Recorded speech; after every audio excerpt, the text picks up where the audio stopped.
සයු කතා කරනවා. මගේ රූම් එකේ මොකද කරන්නේ?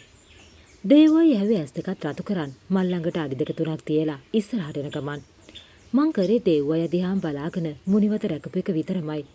සයු මං තමුන්ට කතා කරන්නේ. මගෙන් සද්දයක් නැති තැන දේවය ඇහුවේ කලින්ටත් වඩා තරහින්. ඒත් වාසනාවකටද අවාසනාවකටද මන්දා ඒත් එක්කම මගේ ෆෝන් එක රින් උනේ මං වගේම දේව බබත් ඒ දිහා බලද්දී. මං දුවලා ගිහින් ටේබල් එකට තිබ්බ ෆෝන් එක අතට ගත්තේ තවත් තප්පරයක්වත් පමා නොකර. මොකද රින්ගින් ටෝන් එකේ සවුන්ඩ් එක ආණ්ඩිට ඇහි කියලා මගේ හිතට සාධාරණ බයක් දැනුණා. ෆෝන් එකේ ස්ක්‍රීන් එකේ නෙත්සරාය කියලා සටහන් වෙද්දී මගේ මූණ අඳුරු වෙලා ගියේ. ඒ කියන්නේ මට යන්න වෙලාව හරි නේද කියලා හිතෙද්දී. මම මූණත් දෙක කරන් ෆෝන් එක ආන්සර් කරේ. දේව් බබත් මන් දිහා පුදුමෙන් වගේ බලද්දී. "හෙලෝ අයියා." "නංගි දැන් එනවා. අම්මා දැන් ගේ ඇතුළට එන්න හදන්නේ. ඉක්මන් කරනවා. දැන් රූම් එකට යනවා." "හරි අයියා." මම ෆෝන් එක තියලා දේව් බබා දිහා බැලුවේ කියා ගන්න බැරි තරම් දුකකින්. ඒ දේව් බබා එක කතා කරන්න තිබුණ කාලෙත් නාස්ති වෙලා ගියා නේද කියලා හිතමින්. මං දේව් බබා දිහා තප්පර කීපයක් බලන් හිටියා ඇරෙන්න කිසි දෙයක් කතා කරපු නැති නිසාම දේව් බබා කතාව පටන් ගත්තේ මගේ මූණේ ඉරියව් දිහා පුදුමෙන් බලලා. "සයු කවුද කතා කරේ?" දේවෝය කතා කරේ සාමාන්‍ය සරයෙන්. මේ වෙදි දේව් බබාගේ තරහ එයාටත් නොදැනීම නැති වෙලා යනකමන් තිබුණේ. "නෙත්සර අයියා." මං කිව්වේ ලාවට hina වෙලා වුණත් ඉක්මනට වචන පිට කරේ. "මොකද දැන් මට යන්න ඕනේ." "අයියා මොකද කිව්වේ?" "ආන්ටිගේ ඇතුළට එන්න හදන්නේ කියලා මට රූම් එකට යන්න කිව්වා." "ආ ඒ කියන්නේ අයියාත් අවුල් මේවට?" "ඔව් බබා එයයි මයි දෙන්නම තමයි. දැන් මම යන්න ඕන. ආන්ටි එන්න හදන්නේ." මං කලබලෙන් එහෙම කියලා දේව් බබා ළඟට ගිහින් එයාව හග් කරේ තප්පර ගානෙන්. ඊළඟට එයා දිහා බැලුවේ අහිංසක ලුක් එකෙන්. "ඊළඟ දවසේ අල්ලගන්න අතට යන්නම්." මං මෙහෙම කියද්දී දේව් බබා hina වෙලා ඉවත බලාගත්තේ. මං hina වෙවීම රූම් එකේ දොර ළඟට යද්දී. ඒ දේව් අයියාගේ කටහඬ නිසා මං ආයෙත් හැරිලා බැලුවා. "සයු ඔන්ලයින් එනවා. මගේ ෆෝන් එකේ සල්ලි නැහැ. කියන්න දෙයක් තියෙනවා." "ඈ දේව් බබා මට මැසේජ් කරන්නද හදන්නේ? Oh my god හිතා ගන්නත් බෑ. කවදාවත් නැතුව මොකද මේ?" "හරි අයියා." මං එහෙම කියලා රූම් එකෙන් එළියට ගියේ ගෙදර කවුරුත් දැක්කද කියලා විමසිල්ලෙන් බලලා. කවුරුත් පේන්න හිටපු නැති නිසාම මං ඉක්මනට මගේ රූම් එකට දිව්වේ නෙත්සර අයියා කියපු විදිහට දැන් ආන්ටිත් එයි කියලා හිතුන නිසා. රූම් එකට ගියපු ගමන්ම ඩේටා ඔන් කරේ දේව් බබා මොනවද මේ කියන්න හදන්නේ කියලා දැනගන්න නොයිවසිල්ලෙන්. ඩේටා ඔන් කරද්දිම WhatsApp එකෙන් දේව් බබාගේ මැසේජ් එකක් එද්දී මම මැසේජ් එක ඕපන් කරේ හදවත පවා වේගෙන් ගැහෙද්දී. "අනිත බීච් එකට යමු. 5ට වගේ. ඔයාට ක්ලාස් ඉවර වුණාම මං ක්ලාස් එකට ළඟට එන්නම්." "අර කියනවා කිව් එක ගැන කියන්නේද දේව් අයියේ?" "ඔව් ඒක ගැන තමයි." "අනේ මං ආදරෙයි." "මාත් ආදරෙයි මැනික. දැන් ක්ලාස් එකේ දුන්න වැඩ කරන්න. මටත් අද වැඩ ගොඩයි." "හරි අයියා. bye love you." "love you honey. bye." මං ෆෝන් එක කට් කරලා පැයකට ආසන්න කාලයක් හිතුවේ දේව් බබා කියන්න යනවා ඇත්තේ මොනවද කියලාමයි. ඊළඟට ක්ලාස් එකේ පොත අතට ගත්තත් මට පොතේ පිටුවලත් මැවිලා පෙනුනේ දේව් බබාව. හිත එක තැනක තියාගන්න බැරිම තැන මං කිචන් එක පැත්තේ යන්න හැදුවත් කෝල් එකක් ආව නිසා මං කෝල් එක ආන්සර් කරේ ස්ක්‍රීන් එකේ අම්මි කියලා සටහන් වෙද්දී කියාගන්න බැරි තරම් සතුටකින්. පැය භාගයක් විතර මං අම්මි එක්ක කතා කරලා ඊළඟට කිචන් එකට ගිහින් ආන්ටි එපා කියද්දී ආන්ටිට උයන්න හෙල්ප් කරා. අපි ඩිනර් එක එකට ගත්තා. දේව් බබා කෑම එක උඩට එවන්න කියලා තිබුණේ එයාටද වැඩ ගොඩයි කියලා. ආන්ටි කෑම එක උඩ දේව් අයියාගේ රූම් එකෙන් තියලා ඇවිත් අපි එක්කම ඩිනර් ගත්තා. පහුවදා දවස ගෙවිලා ගියේ ක්ලාස් එකේමයි. එදා ක්ලාස් එකෙත් වැඩි නිසාම මං ආයෙත් ගෙදර ආවේ හොඳටම හෙම්බත් වෙලා. වෙනද වගේම වොෂ් එකක් දාන් කිචන් එක පැත්තේ ගියත් මං දේව් බබාගේ මූණවත් එදා දවසටම දැක්කේ නෑ. ඊයේ වගේම ඩිනර් එක ගන්නවත් එයා පහලට ආවේ නෑ. රූම් එකත් දොර ලොක් කරලා. මට පාළුවක් දැනුණත් දේව් බබා පාඩම් කරන නිසා මං හිත හදාගත්තේ මාත් එක්සෑම් දවස්වල ඔහොමනේ කියලා මතක් කරමින්. නිදා ගන්න කියලා බෙඩ් එකට එද්දී දැක්කේ මේල් එකක් ඇවිත් තියෙනවා. මේල් එක වෙන කාගෙන්වත් නෙවෙයි ක්ලාස් එකේ සර්ගෙන්. මං මේල් එක ඕපන් කරේ මොනවා ඇතිද කියලා හිතමින්මයි. මොකද සර් විශේෂම දෙයකට අරුණම ක්ලාස් එකේ ස්ටුඩන්ට්ස්ලට මේල් යවන්නේ නැහැ. ඒ නිසාම මේ මේල් එක ගොඩක් ස්පෙෂල් එකක් වෙන්න ඕනි. ඒත් මේල් එක ඕපන් කරද්දිම තිබුණ දේ දැකලා මගේ හිතට දැවුනේ කියා ගන්න බැරි තරම් සතුටක්. සතුට වැඩිකමට මම මේල් එක කියුවේ තප්පර ගානෙන්. නොවැළැක්විය හැකි හේතුවක් මත හෙට ක්ලාස් පවත්වන්නේ නැහැ. එසයින්මන්ට් ඉවර කරපු අයට ඊළඟ දවසේ එසයින්මන්ට් එක මට පෙන්නන්න පුළුවන්. ඕ ගෝඩ්. ඒ කියන්නේ හෙට ක්ලාස් නැහැ.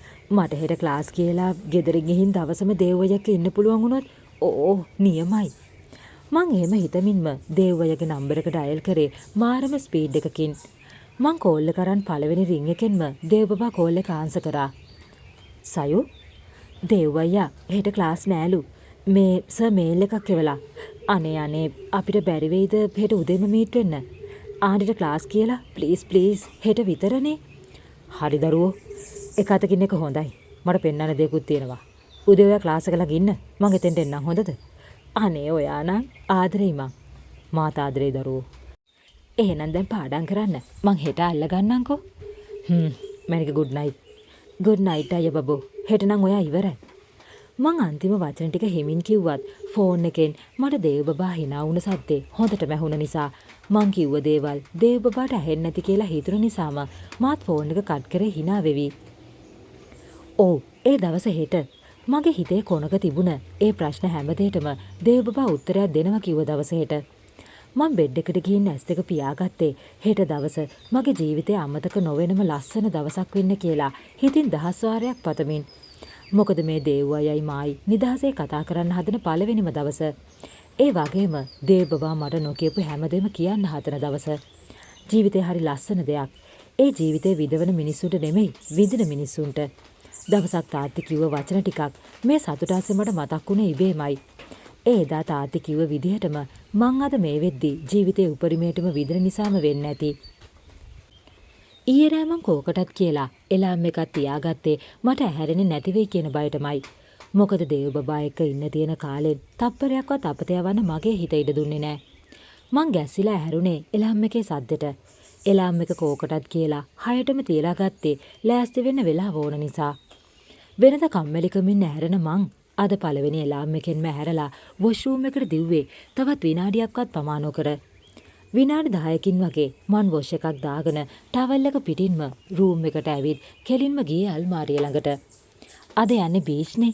ඒ හින්දා ෆ්‍රොක් එකක් ඇඳලා බෑ. ට්‍රවුසර් එකක් අදිනවා. මං එහෙම හිතලා ඩාර්ක් බ්ලූ හයි වෙස්ට් ට්‍රවුසර් එකක් අතට ගත්තේ ඩාර්ක් ග්‍රීන් ටී එකකුත් එක්කම අතට ගනිමින්ම. මං ට්‍රවුසර් එකයි ටී එකයි ඇඳලා ඒ උඩින් පින්ක් කලර් ජර්සි එකක් දාගත්තේ ටී එකේ කලයකට මං ඒ තරම්ම කැමති නැති නිසා. අනික මෙහෙම ඇඳම අමුතු ගතියක් තියෙනවා කියලා අක්කිත් දවසක් කියලා තියෙනවා. මොනා වුණත් අද ලස්සනට ඉන්න ඕනනේ.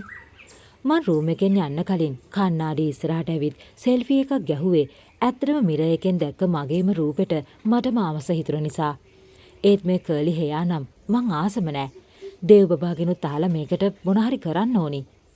නංගි ලෑස්තිද පැටියෝ? රූම් එකේ දොර ළඟින් අක්කගේ වොයිස් එක. මං ක්ලාස් අරන් යන බෑග් එකත් කරේ දාගෙන දොර ඇරියේ වෙරසක් නොපෙනෙන ලාවට හිනාවකුත් එක්ක. මෙන්න මෙයා ලෑස්තිත් වෙලා මම මෙයා හැරවන්න ආවේ. අනේ සුදු අක්කි මට අද කලින් හැරුණානේ. ඉතින් මං ලෑස්ති වුණා. ඒත් ඔයා මොකද මේ අද කලින් ලෑස්ති වෙලා? මං ඇහුවේ අක්කිගේ සාරි එක දිහා පුදුමෙන් බලලා. මොකද වෙනදා අක්කි රූම් එකට උදේ පාන්දර ඇහැරවන්න කියලා එන්නෙත් නෑ. ආවත් ලෑස්ති වෙලා නම් කවදාවත් එන්නේ නෑ. අද කලින් යන්න ඕනි පැටියෝ. මම මේ ඉක්මනට ලෑස්ති වෙන්න කියන්න ආවේ. ඔයාට ක්ලාස් පටන් ගන්නකම් එතන ටික වෙලාවක් ඉන්න පුළුවන් නේ. හවසට දේව්මල්ලි ආව ගණී හොඳද? දැන් යමුද? දැනටත් ලේට්. අක්කි කිව්වේ මගේ අතින් බලෙන්ම අල්ලගෙන පහලට එන ගමන්. මං අක්කි කලබලෙන් කියන හැම දෙයකටම ඔළුවේ හෙල්ලුවා විතරයි. අක්කි මාව ක්ලාස් එක ගාවින් දාද්දි හරියටම 7යි කාලයි. ක්ලාස් එකේ ළමයි නැති එක ගැන අක්කිට සැකයක් හිතෙන්නේ නැති වෙන්න වෙලාවත් ගොඩක් බලපෑවා. නැත්තම් අක්කි බලනවනේ මොකද ක්ලාස් එකේ ළමයි නැත්තේ කියලා. උදෙන්ම නිසා අක්කි හිතන්නේ නැති තාම කවුරුත් ඇවිත් නැතුව ඇති කියලා. අක්කි ගියාට පස්සේ මං ඒ ළඟ තිබුණ බෙන්ච් එකෙන් වාඩි වුණේ දේව්බබාට මැසේජ් එකක් දාන්න හිතාගෙන උනත් උන දේ කියන්නත් කලින්ම දේව්බබාගේ කාර් එක ඒ ළඟින් නැවැත්තුවේ මාවත් පුදුම කරමින්. අයියා ඔයා මොකද කලින්? මට ඇහුණා. මැඩම් අක්කි රූම් එකට ඇවිත් කියපුවා. මං ඉතින් ඒ ගමන් ආවා. එතකොට මාත් ලෑස්ති වෙලා හිටියේ. දේව්බබා කිව්වේ මට ඈකුත් ගහන ගමන් කවදාවත් නැති තරම් දඟකාර ලුක් එකකින්. මං දේව බබාගේ මූණේ ඉඳන් කකුල් දෙක වෙනකම්ම මොහොතක් බලන් හිටියේ වශී වෙලා. ඇෂ් කලර්ම ඇඳන් හිටපු දේව බබා අද වෙනතටත් වඩා හැන්සම්. යමුද මට? දේව බබා මගේ ඇස් දෙක ළඟින් එයාගේ අතක් එහාට මෙහාට කරලා hina වෙවීම කියද්දි මං ඔළුව හොල්ලලා දේව බබාගේ කාර් එකට නැග්ගා. දේව බබා hina වෙවීම ලාවට සෝන් එකක් දාලා කාර් එකේ ස්පීඩ් එක වැඩි කරලා මං දිහා බැලුවේ විමසිල්ලෙන්. දරුවෝ බ්‍රෙක්ෆාස්ට් අරන් දාවේ. අපි මගේ මොන හරි කාලය යමුද? ඒ කඩවල් නෑ. ඒ කිව්වේ අපි බීච් නෙමෙයිද යන්නේ? අපි බීච් යනවා කියලා මේ වෙනකම්ම හිතන් හිටපු මං ඇහුවේ ඇස් දෙකත් ලොකු කරන් දේව බබා දිහා බලලා. බීච් යමු හවස එන ගමන්. දැන් කියන්නකෝ බ්‍රෙක්ෆාස්ට් ගත්තද? නෑ අයියා මට බඩගිනි නෑ නම් කියන්න එපා. යමු මොන හරි කාලේ යමු. ගොඩක් දුර යන්න තියෙනවා. දේව බබා එහෙම කියලා කාර් එක කඩයක් ළඟින් නවත්තලා මට එහෙම ඉන්න කියලා අතින් සන් කරලා ඇතුළට ගියා. තවත් විනාඩි 10කින් වගේ දේව බබා එළියට ආවේ යෝධයෙක්ට කන්න වගේ කෑම ගොඩක් අතින් අරන්. දේව බබා කාර් එකට නැගලා දේව බබා අතේ තිබුණ පාර්සල් ටික මන් අතට තියලා දේව බබා ආයේ ඩ්‍රයිව් කරන්න ගත්තේ මගේ මූණේ ඇක්ෂන් නොදැක ගානට. අයියා මේ ඔක්කොම? ඔව් ඔය ඔක්කොම කනවා. පැය දෙකක් විතර යන්න තියෙනවනේ. දේව බබා මන් දිහා නොබලම කාර් එක වේගෙ වැඩි කරේ මං ඔළුවත් හොල්ලලා දේව් අය දුන්න පාර්සල් වල තියෙන දේවල් බලද්දිමයි. දේව බබා සැරින් සැරේ වොච් එකෙන් වෙලාව බලබලා ස්පීඩ් එක වැඩි කරපු නිසාම ගමන ගොඩක් දුරයි කියලා මට තේරුණත් දේව බබා එක්ක ඕනේ තැනකට යන්න කියලා හිතාගෙනම මං අපි යන තැන ගැන දේව බබාගෙන් ප්‍රශ්න ඇහුවේ නෑ. නගරෙන් ටිකෙන් ටික ඈතට යද්දී එන්නම වටපිටාව දුෂ්කර වෙද්දී අපි මේ යන්නේ ගැමි පරිසරයකට කියන දේ තේරුම් ගන්න මට වැඩි වෙලාවක් ගියේ නෑ. කවදාවත් දැකලා නැති ලස්සන වටපිටාවක් දකිද්දී මටත් නොදැනිම මං ඒ ලස්සන විඳගත්තේ හිතට පුදුම නිදහසක් සතුටක් දැනෙද්දී. කොච්චර දුර ගමනක් වුණත් ඒ බවක් ගානක්වත් නොඋනේ ඒ සතුටින් තමයි.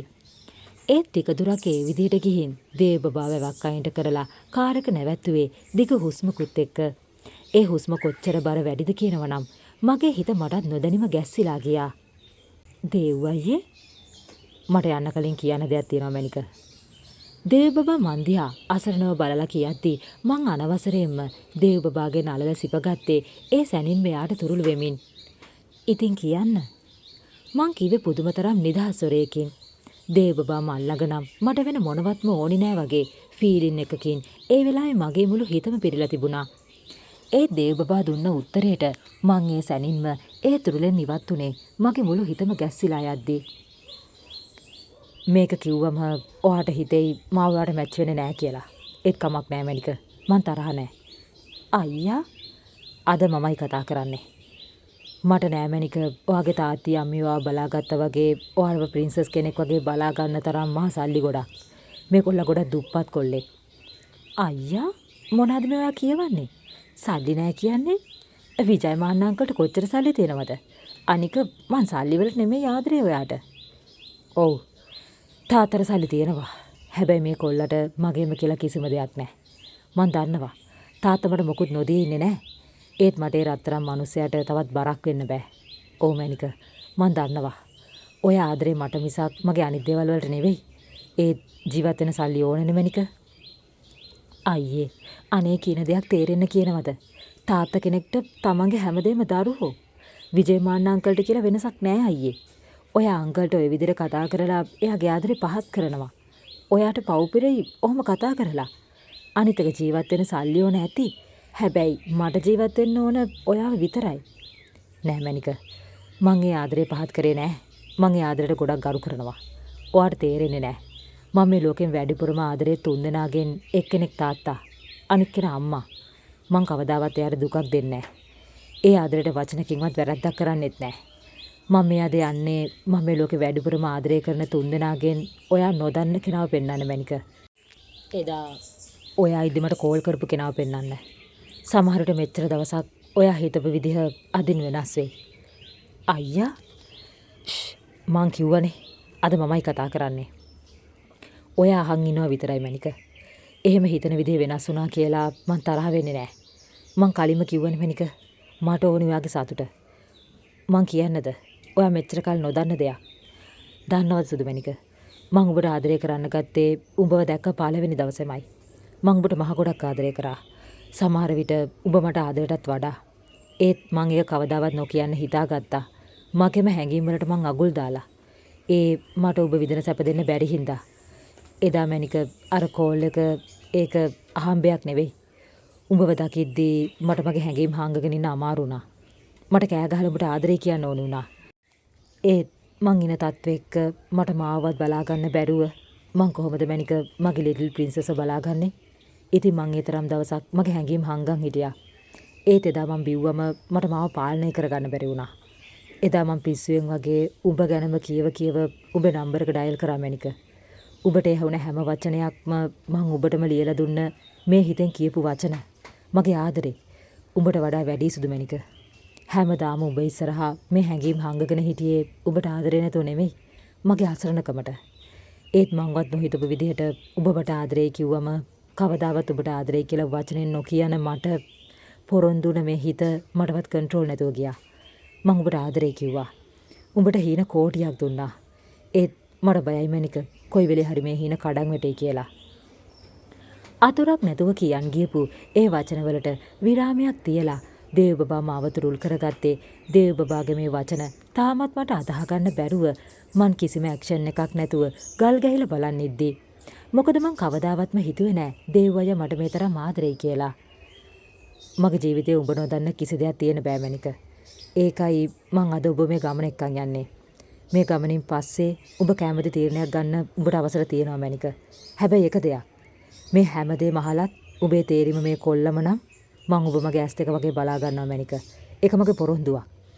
මොකද මැනික එදා කොහොම වුණත් කවදා හරි දවසක මං ඩොක්ටර් කෙනෙක්. මට පුළුවන් අද නැති හැමදේම දවසක හදාගන්න. උඹත් තාම පොඩිනේ මැනික. තාම 20යි. මං පොරොන්දු වෙනවා සුදු මැනික. මං ඔබ මනමාලියක් කරලා එක්ක යන දවසට ඔබ අද විදින මේ හැම සැපක්ම උඹට දෙනවා. දේවය මගේ ඔළුව අත තියලා කවදාවත් නැති තරම් විශ්වාසයෙන් පොරොන්දුවක් දෙද්දි මං ඒ වචන දරන්න බැරි තැන ඒ දිහා බලන් හිටියේ.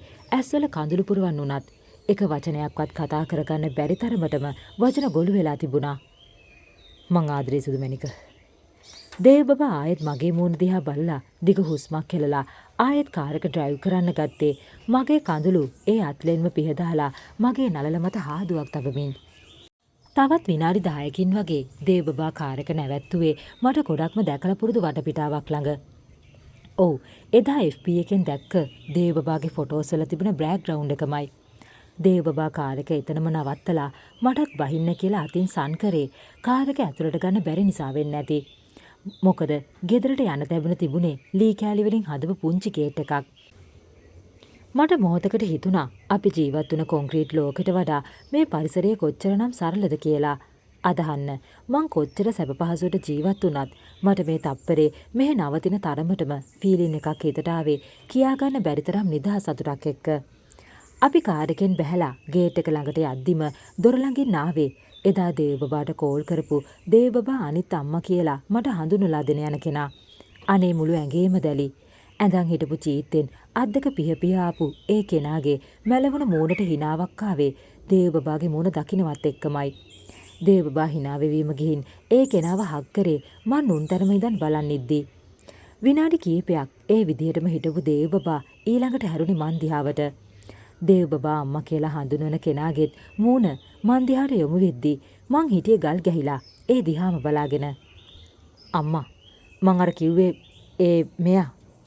දේව බබා මන් දිහා බලලා hina වෙලා කියලා මටත් ඇතුළට එන්න කියලා අතින් සන් කරා.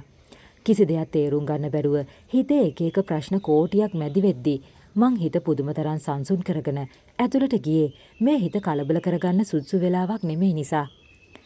එන්න නෝන ඇතුළට. මාව දැක්ක ගමන් ඇහුනේ වචනවලට මගේ හදවතට පුදුම තරම් වේදනාවක් දැනෙන්න ගත්තා. ඒ දේව් අයියා අම්මා කියන කෙනා මට නෝන කියලා කියපු නිසා. ඒත් මං ඒ වේදනාව අමාරුවෙන් හංගගෙන ලාවට hina වෙලා ඇතුළට ගියා. ගේ ඇතුළ පුංචි උනත් මාර පිළිවෙලක් තිබුණා. මං ළඟ තිබුණ පුටුවකින් වාඩි වෙද්දී දේව බබා මට එහෙම්ම වාඩි වෙලා ඉන්න කියලා අම්මා එක්කම ගේ ඇතුළට ගියා. තවත් විනාඩි කිහිපයකින් දේව බබා ආවේ සරමක් ඇඳන් උඩට ෂර්ට් එකක්වත් නැතුව. දේව බබාව මං කවදාවත් මේ විදිහට දැකලා නැති නිසාම මං ඒ දිහා බැලුවේ ඇස් දෙකත් ලොකු කරන්. ඒ දේව බබා ගානක් නොගෙනම මල් ළඟ එහා පැත්තේ පුටුවෙන් වාඩි වුණා. පුතේ කෑම ලෑස්ති කරා. නෝනත් එක්ක ඇවිත් කාලා ඉන්න. දේව බබා අම්මා කියපු කෙනා අපි හිටපු සාලට ඇවිත් මං විදිහත් දේව බබා දිහත් බලලා hina වෙලා කියද්දි මං දේව බබා දිහා බැලුවේ ආසරණව. දේව බබා අම්මා කියන කෙනා දේව බබාට කටපුරා පුතේ කියලා මට නෝනා කියන එක මගේ හිතට පුදුම තරම් වදයක් අපහසුයක් වුණා. ඒ වචන ඇහෙන හැම තප්පරෙම මට දැනුනේ මං නිකන් පිට කෙනෙක් වගේ හැඟීමක්. ඒ දේව බබාට නම් ඒ වචන ගානක් නෑ. එයා හිටියේ නෝමල් විදියට. දේව බබා කෑම මේසට යද්දී මාත් ඒ පස්සෙන් ගියේ කන්න තරම් හිතක් නැති වුණත් නොකා බැරිකමට. මුළු කෑම මේසෙන්ම ආවේ පුදුම සුවඳක්. මං කවදාවත් කාලා නැති ගමේ කෑම ගොඩයි. ඒත් කන්න තරම් හිතක් නැති නිසාම මං කෑවේ එක බත් හැන්දක් විතරක් බෙදාගෙන. මං ඉක්මනට කාලා ආයෙත් එළියට ඇවිත් වාඩි වුණේ දේව බබයි එයා අම්මා කිව්ව කෙනයි කෑම මේසේ විදිහටම ඉද්දී. මං එළියට ඇවිත් මේ උණ දේවල් ආයෙත් කල්පනා කරපු එක විතරයි කරේ. කොච්චර වෙලා ගියාද කියන්නවත් මට තේරුමක් තිබුණේ නෑ.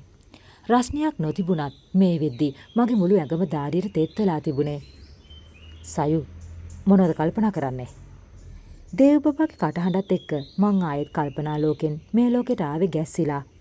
මං දේව බබා දිහාට හැරුණේ අමාරුවෙන් මූණට හිනාවක් අරන්. ඒ දේව බබා හිටියේ තනියම නෙමෙයි. දේව බබා අම්මා කියන කෙනත් එක්ක. මං වචනයක්වත් කතා නොකර මොකුත් නෑ කියන ඔළුව හෙල්ලුවා. මං දන්නවා මොනවද කල්පනා කරන්න කියලා. මං ඒ හැම දෙයකටම උත්තරයක් දෙන්න. වාඩි වෙන්නකෝ. දේව බබා එහෙම කියද්දී මං එහෙම වාඩි වුණා. දේව බබාත් අම්මා එක්කම ඒ ළඟින්ම වාඩි වුණේ ලොකු කතාවක් කියන්න වගේ මූඩ් එකකින්. මගේ හිත පුදුම විදියට ගැස්සිලා ගියේ දේව බබා මේ කියන්න හදන්නේ මොනා ගැනද කියලා හිතාගන්න බැරි නිසාමයි.